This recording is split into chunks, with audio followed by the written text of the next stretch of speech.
എന്തൊരവസ്ഥയാണ് വിഷ്ണുവേട്ടൻ നമ്മുടേത്. നമ്മളിങ്ങനെ ഓടിച്ചിട്ടും ദൈവത്തിന് മതിയാവുന്നില്ല. താനിത്ര പെട്ടെന്നെത്തുമെന്ന് കരുതിയില്ല. വിഷ്ണുവേട്ട, ഭക്ഷണമൊക്കെ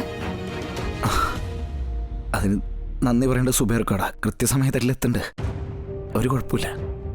നമുക്കിങ്ങനെ എന്ന് ഒളിച്ചിരുന്ന പോരല്ലോ. സത്യം പുറത്തു കൊണ്ടുവന്ന് നമ്മുടെ നിരപരാധിത്വം തെളിയിക്കണ്ടേ? പോലീസ് ഒരിക്കലും വിഷ്ണുവേട്ടൻ നിരപരാധിയായി തിരിച്ചു വരണമെന്ന് ആഗ്രഹിക്കില്ല. പ്രത്യേകിച്ച് ചന്ദ്രബോസിന്റെ പോലീസ്. അറിയാടോ, അവനെനിക്ക് കെണിയൊരുക്കി ലോകം മുഴുവൻ ഓടി നടക്കുക.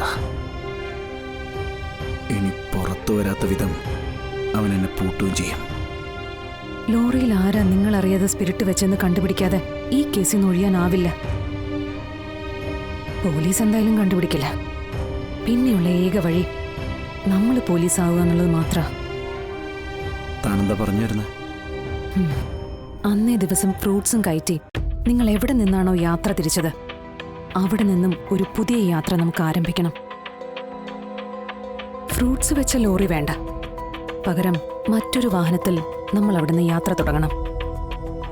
എവിടെയൊക്കെ നിർത്തി എവിടെയൊക്കെ സമയം ചെലവഴിച്ചു എന്നിങ്ങനെ കൃത്യമായി അളന്നു കുറിച്ചുള്ള ഒരു യാത്ര.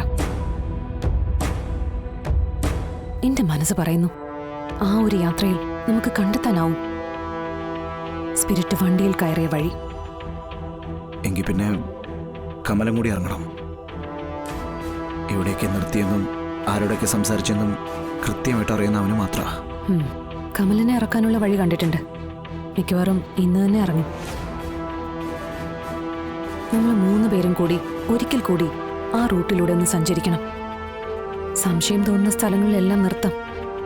പോരുന്ന വഴികളിലൊക്കെയുള്ള CCTV ഫുട്ടേജും പരിശോധിക്കാം. എന്റെ മനസ്സ് പറയുന്നു, ആ വഴികളിൽ എവിടെയോ വിഷ്ണുവേട്ടനെ കുടുക്കിയ ആ ചതി ഒളിഞ്ഞിരിപ്പുണ്ട്. നമ്മുടെ ഈ യാത്രയിൽ ഈശ്വരൻ നമുക്കത് കാണിച്ചു തരും. എനിക്കിപ്പോ സങ്കടമൊന്നുമില്ല ശാലിനി. അച്ഛന്റെ കാര്യം ആലോചിച്ചിട്ട് ഉറക്കം പോലും നഷ്ടപ്പെടുന്ന ദിവസങ്ങൾ കഴിഞ്ഞു പോയത്. അച്ഛനെ ഞാൻ കണ്ടിരുന്നു, പക്ഷെ ഒന്നും സംസാരിക്കാൻ കഴിഞ്ഞില്ല. പക്ഷെ അച്ഛന് കാര്യമായിട്ട് എന്തോ കുഴപ്പമുള്ള പോലെ, എന്തോ ഓർമ്മക്കുറവ് പോലെ.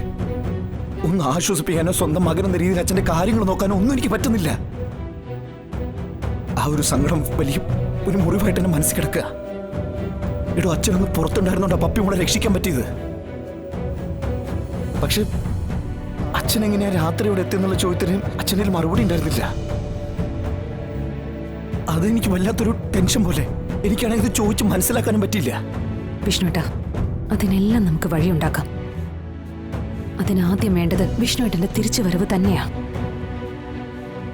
യഥാർത്ഥ സത്യം അത് പോലീസല്ല കണ്ടുപിടിക്കേണ്ടത്, നമ്മളാ.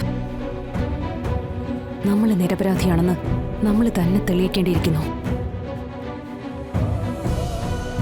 അത് നമ്മൾ തെളിയിച്ചിരിക്കും, എന്ത് വില കൊടുത്തും.